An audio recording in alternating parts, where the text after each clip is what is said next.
like to welcome everybody to the Chabad's 10th anniversary dinner.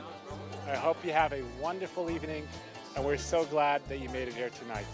Rabbi Avi and Fagi, it's my distinct pleasure to congratulate you on 10 years in Jackson County in Southern Oregon. You're doing a wonderful job. Thank you very much. Hi, Avi, Fagi. How great it is to be here tonight.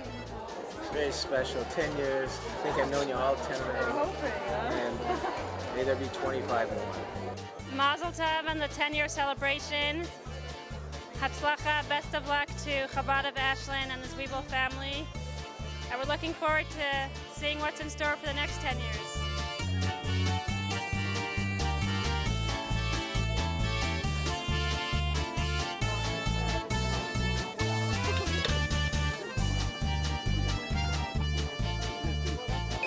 God will help you from strength to strength to grow, to be more every year 10 times. Like this year was 80 people, next year will be 800.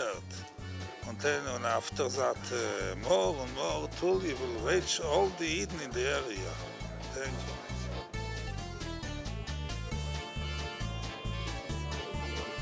Mazel tov to Rabbi Avi and Fagi on the 10th year anniversary.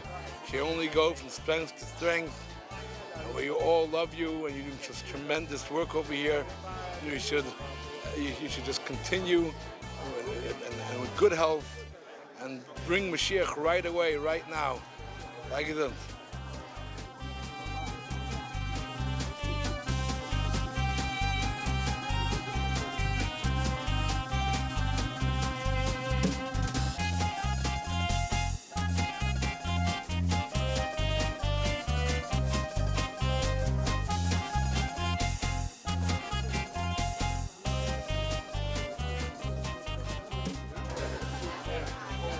Mazel tov, Rabbi Avi and Fagi Zwiebel, for your 10th anniversary. May you continue going from strength to strength and bring Mashiach now. Rabbi Fagi, it's meant so much to have you here in the community. And when I say the community, I don't just mean Ashland, but this whole area. The people here are so fortunate to have you and your family and everything you've done. You've done so much for myself, for my family. We feel you're an extension of our family, and the Yiddishkeit you've brought to this area and to us, and also on our personal journeys, and definitely in my personal journey, you've really brought together what used to be separate, me as a Jew and me as a person, and the two have become one, and I owe that to you. And may we have many more celebrations of multiples of 10. All the best. I love you guys. Thank you.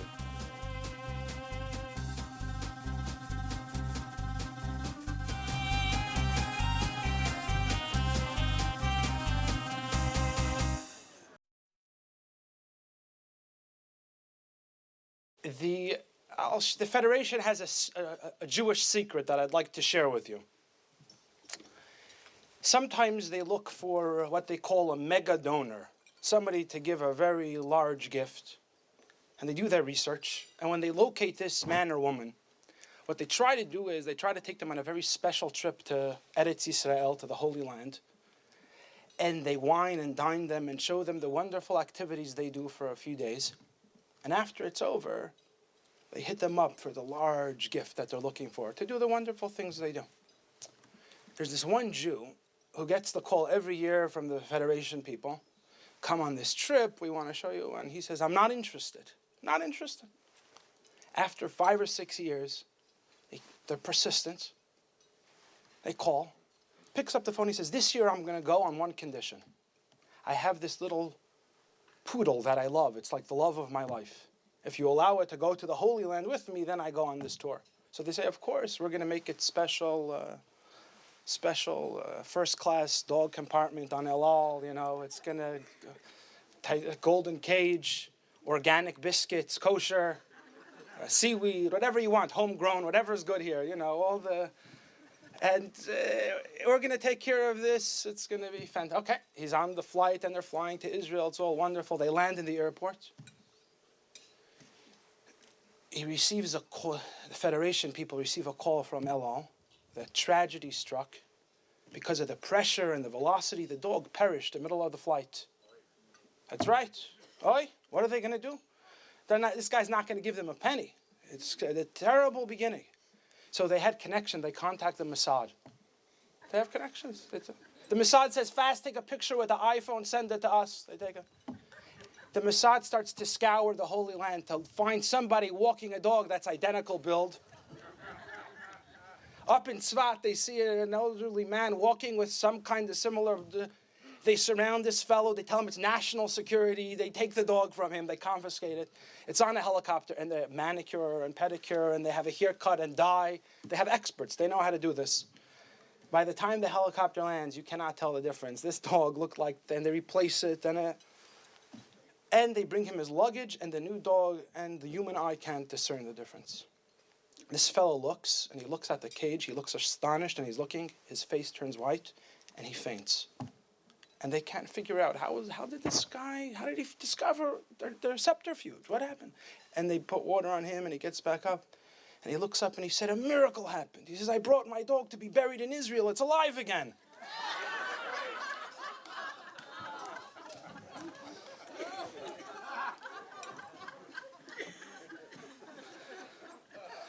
And today we celebrate here a miracle of a kind, of not to draw perfect parallels at all, but tremendous miracles of a certain vitality and warmth and revival of Jewishness, touching young children and younger people and people older in life, for schools for young kids, with Hanukkah programs and Shabbat celebrations. What a marvel, what a miracle has happened here in Chabad Jewish Center in Ashland over the last 10 years. Truly remarkable. And it reminds me of recently I encountered a spiritual mentor. And she lives in the dashboard of my car. Her name is GPS, Satellite Navigation System. Right? So it's a marvelous piece of technology. You type in your destination. The screen flashes. It shows you exactly where it is you want to know, and this nice soft voice tells you how to get there. By the way, it's a wonderful piece of technology, but it's not a Jewish machine. Because if you were ever in a car with a GPS and a Jewish driver, do you know what happens? A war breaks out between the Jewish driver, who always knows better, and the machine. This machine's going to tell me where to go, and a whole thing. And usually what happens when this Jewish driver is driving and the machine says where to go, but the Jewish driver knows better, you end up in Yiddish, it's called Verblunget land. It's called, you get lost. But after 20 minutes of following this better direction, the machine doesn't yell or say, I told you so. It gets very quiet. And what does it say? Recalculating route. And then a new route flashes on the screen, and it gives you directions from where it is you're in Verblunget land to where it is you need to go. And from that I learned that we all take wrong roads in life.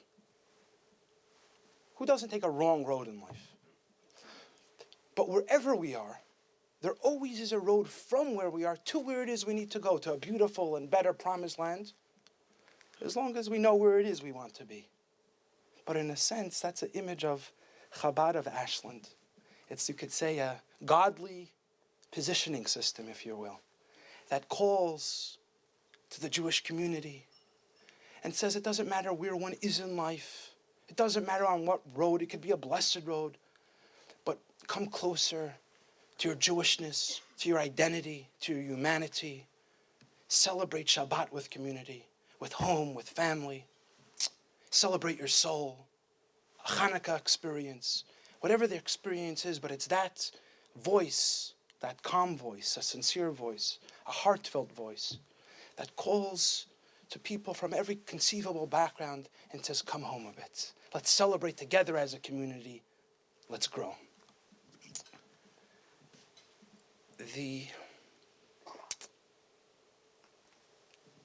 in Israel, in Jerusalem, in Yerushalayim, there's a beautiful museum.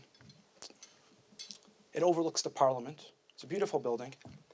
And in it they have artifacts that span all of Jewish history and geography. So that if next time you're there, or if you've been there, you know, they have artifacts from everywhere Jews have lived and literally spanning thousands of years. And it's quite remarkable to go and see those exhibits. But the most precious artifact they have is actually not some precious diamond or beautiful work of art. It's a small piece of parchment that they found not long ago, within the last decade or so. They found it outside Jerusalem, and when the archaeologists were digging in the valley of Hinnom, the valley is called Hinnom, in Hebrew it's called Gehenna, the valley. That's the Hebrew word for hell. The reason why it was called that, the historians recognize, was because when the Jewish people first settled in Eretz Yisrael, in Israel, that's where the Canaanites had child sacrifice. So the Jews call that valley the Valley of Gehenna. So they found this ancient silver encrusted little type of thing that would hang around one's neck, and they realized, just based on the dating, that this is 2,700 years old, 27 centuries old. And it took the scientists at Ben Gurion almost a year to open it because they did not want to lose the fragile text inside. They knew they were dealing with the dawn of history. And it took them almost a year. They had special chemicals they designed and special tools to open up this little locket. And what they discovered was, and you could actually see this online, you could see it in the case in the center of the museum, a teeny piece of parchment with 15 Hebrew words, 2,700 years old, and they are the exact words we say in the prayer service. They're the priestly blessings. Yivarechecha Hashem v'yishmerecha, may God bless you and shine his countenance upon you. May he turn his face to you and bless you with peace. 15 Hebrew words, exactly as we have it in the prayer book, the priestly blessings. And what's incredibly moving is that a blessing of God's presence and light and love was found in the valley of hell. And does not that beautifully capture the thrust and goal of what it is to be a Jew, the Jewish mission in the world, to bring light and God's presence and his goodness into every facet of life and society, in our hearts and homes, in our relationships, and even into the lowest valleys, to find God's presence and his love and his peace in every part of the world. So the message of the Jewish people found in that scroll, in that valley, it symbolizes it so beautifully. And I think it connects very beautifully to the heart of what has been accomplished here. But I want to introduce a piece of Talmud because it connects very beautifully to a piece of Talmud. Bear with me for literally 2 minutes. We'll do a little piece of Talmud and it will connect. There's a lovely piece of Talmud. The Talmud says, the Talmud's actually about Jewish community if you think of it. The Talmud says that when our ancestors would go to the temple thousands of years ago, they would enter the southern wall. We have the western wall. The Kotel is the western wall, but they would enter the southern wall. And actually, they unearthed those steps that were used recently. So the Talmud says when they would enter the temple to celebrate, to bring offerings, gifts, it says, Nichnosin derech yamin. They would walk through the right door. V'yitzin derech shmol, and they would exit through the left entrance. So they would go counterclockwise. However, people who had a death tragically in the family recently, or somebody who had a loved one that was critically ill, and somebody who lost something, of the Metzia, somebody who lost something, they would enter a different gate. They would enter the left gate, Nichnastin small. They would enter the left and exit through the right. So they would go clockwise. So there's two questions. When you study the Talmud, two things are striking. Number one, why is somebody who lost their cell phone or whatever it was, the keys to the donkey, whatever the equivalent it was, right? Somebody lost their keys. Why are they grouped together with people that had serious issues going on in life? We understand people that just suffered a loss and going through a very difficult time. Maybe they were not in the mood of celebrating, they were different. But somebody who lost something, why are they in that category? And the obvious question is, why the two categories? Why two doors? Why people walking in different directions? What's that about? The simple answer that some of the commentators say is that often when one loses something, could be obnoxious.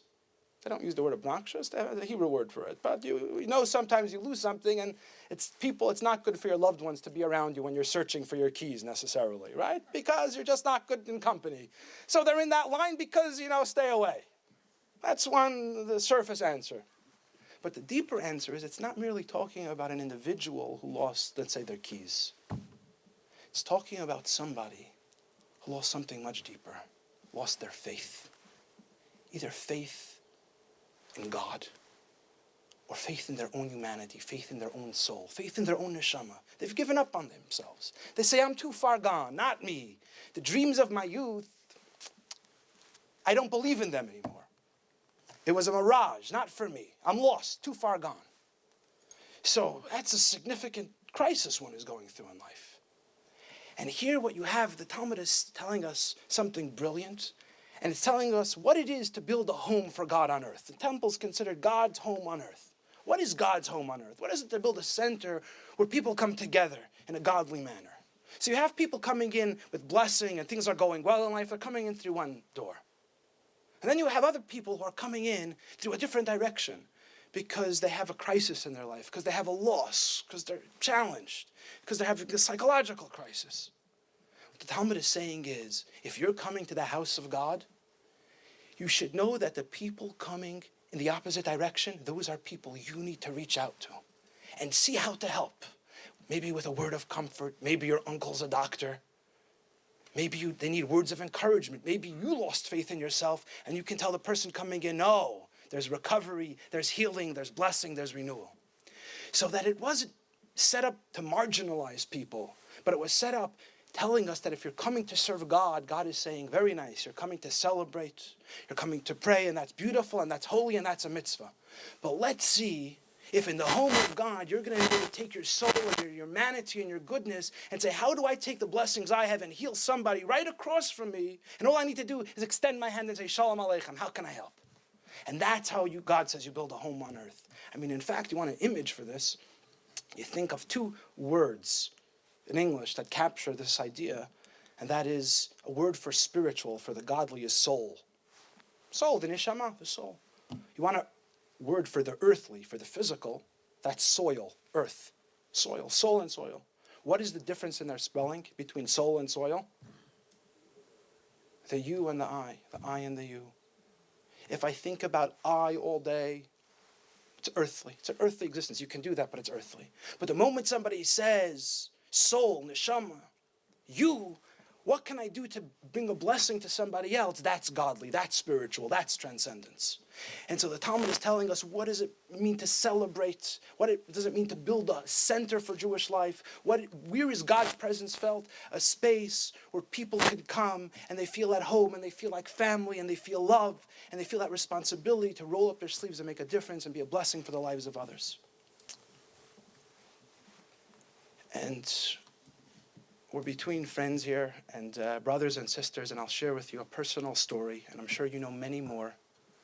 But this is one that I've heard firsthand, happens to be at Stanford, quite remarkable, and it's a very beautiful story, and I hope Rabbi Avi and Rabbi Zenfegi won't mind me sharing, because it's a personal story, but it's a special moment, and I think this captures a perfect vignette of what it is that they've built here.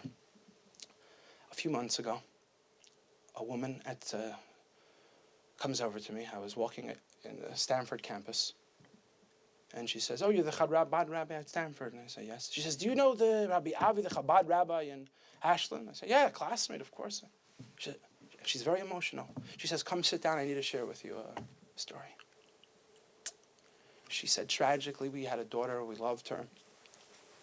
She was young, in her 30s, and she was diagnosed with a terrible disease, and they only gave her a few months to live. She says, a few months ago. So this happened a few months ago. And she says, she loved Ashland. This family would come here, and she loved this place, and she told her mom and dad, I want to spend the end of my life up here. And so we came up here. She's not part of this community, not part of the Chabad community here, but they came up here.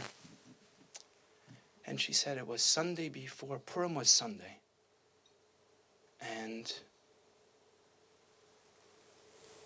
I believe it was Friday or Thursday. I don't remember the day. She says, Rabbi Avi walked in, came to visit her. There was a Jewish girl, and she wasn't doing well.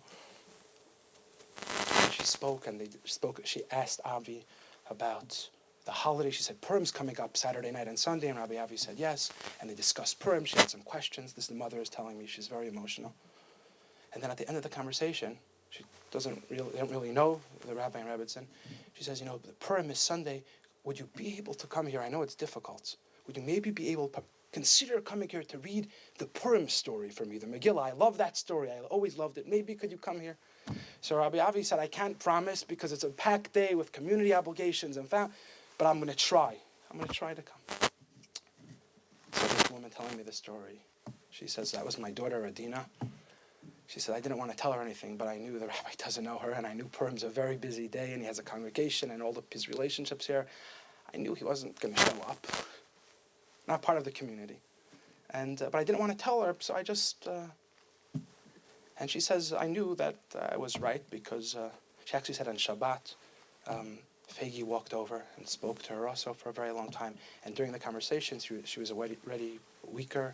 In the middle, she says, is your husband going to come to read some of the Purim narrative for me?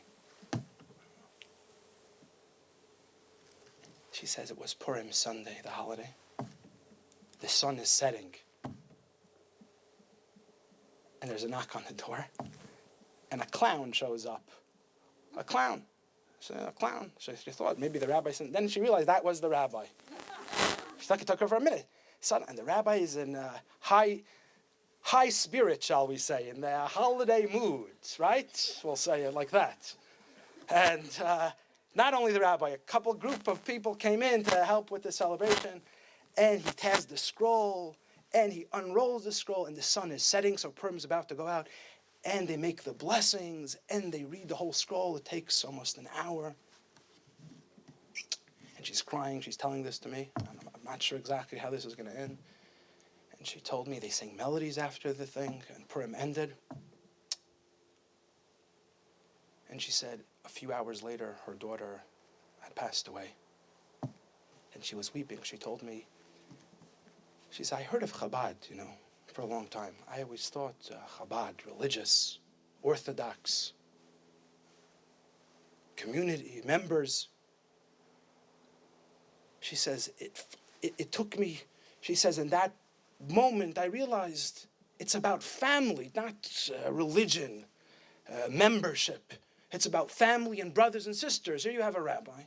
Doesn't know us, not part of his community. And she said that was the last thing my daughter probably heard. And she said for years she loved the Purim story. So imagine that as she was leaving this world or so. And she had that experience. And she says it's with her every day. That gives her in this deep, dark time, that gives her a bit of comfort, knowing that that was the last moments in this terrible moment. And that's what she was saying. And she was so shaken. But I'll tell you what she didn't mention. You know what the Jewish custom is, the Jewish tradition, the mitzvah is, the last hour of Purim, that's the time you sit down with your family. And you have the Purim celebration. She didn't know, she couldn't know, that it wasn't merely spending an hour with somebody who you don't know, somebody who needs help in the last moments. It's sacrificing your own mitzvah,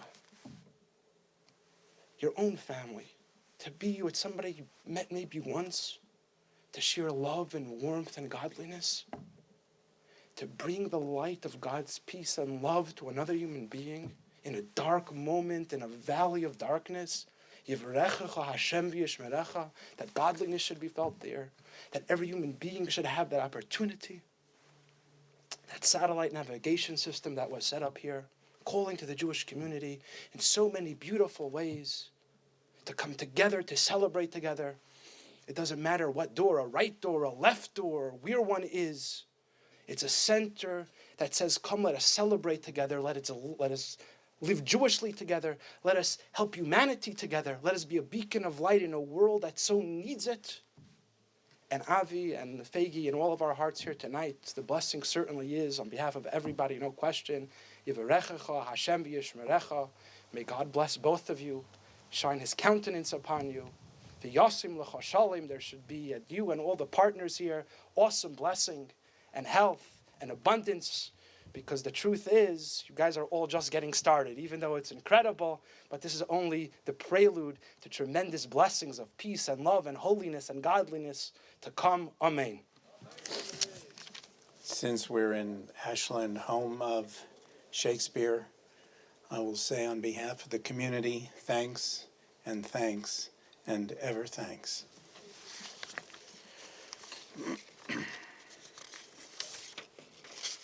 Chabad happens to be a Hebrew acronym for three intellectual faculties, and they are Chachma, Bina, and Da'at, which translate into wisdom, comprehension, and knowledge.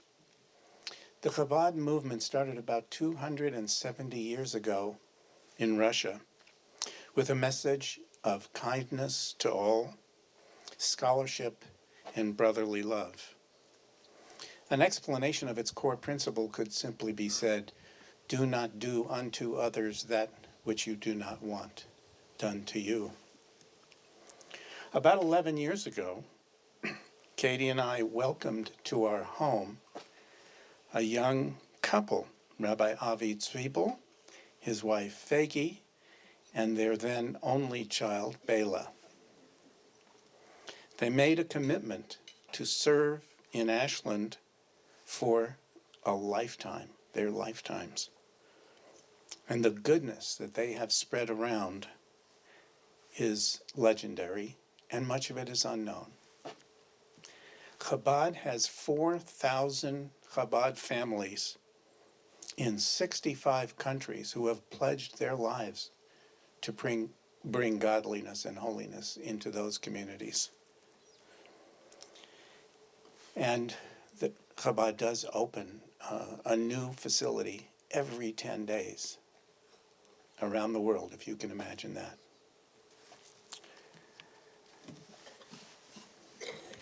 I would now like to ask the man upon whom we focus and rely, Rabbi Avi Zwiebel.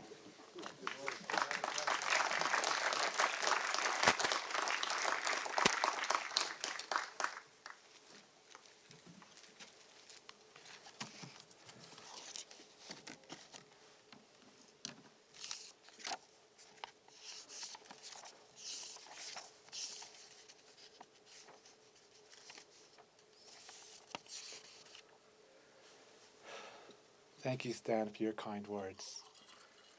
Shechiyanu, v'kiyamanu, v'kiyanu lizman hazeh. Please, everybody, raise your glasses and join me in saying a l'chaim for many more years of growth and success. L'chaim.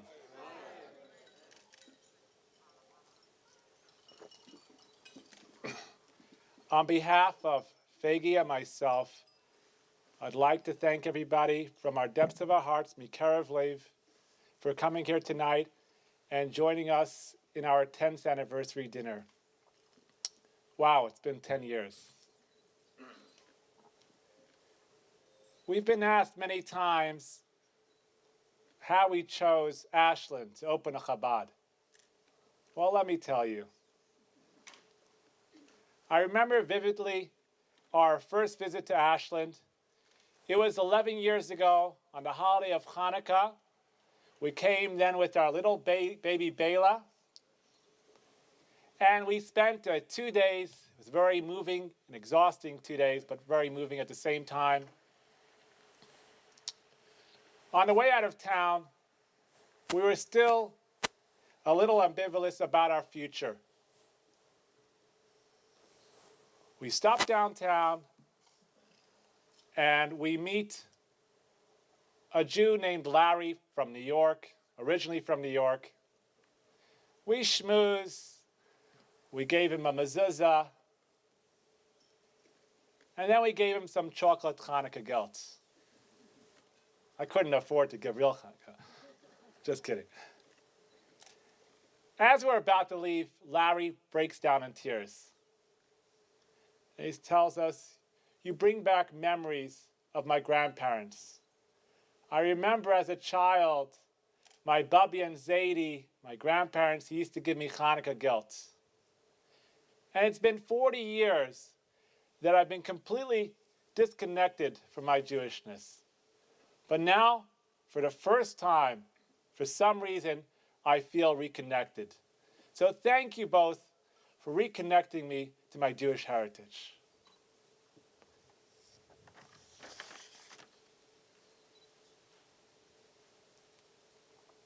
At that moment, our ambivalence was gone, never to return.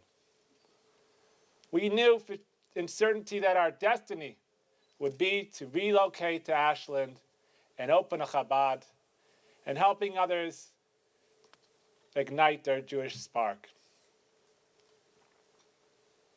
How can we have the luxury of living anywhere else in the world when we can make such a difference in Southern Oregon? Rab Shalom Dov Ber of Lubavitch once said, "What is the task of a Jew in the world? It is to be a lamplighter."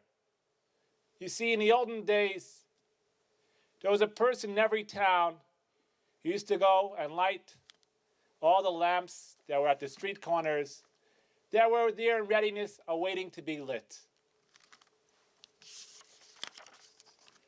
The Rebbe continued that even if the lamp is in a desolate wilderness, one must go there and kindle the lights.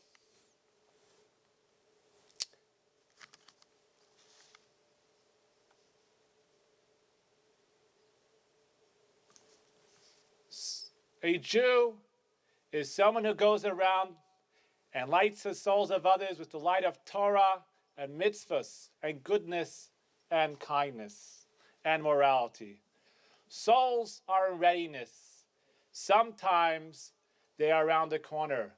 Sometimes they are in a wilderness. And sometimes they are as well in Southern Oregon. And we try to do this. And I know so many of you are doing this already. But together, we can do so much more. We're celebrating our achievement of our past 10 years, but we're just getting started. Let me share a story about one of these lanterns. 6 years ago, Hanukkah was on a Friday. Friday night was the first night of Hanukkah. We're rushing to get ready for Shabbat and Hanukkah all at the same time. We get a call from a distressed fellow that his wife is on her deathbed and they would like for a rabbi to come and say the last prayers with her. I dropped everything I was doing and I drove out all the way to Weimar. It's past Rogue River.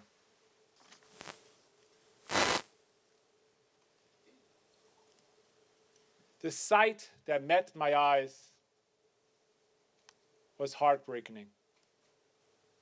Here was a woman lying in her bed, surrounded by her 3 daughters and 6 grandchildren. All of her daughters still in their 20s, young families. What should I say? What should I do? We start talking. And she tells me that her Hebrew name is Chana Yehudit. And her favorite holiday is Hanukkah. So I explained to her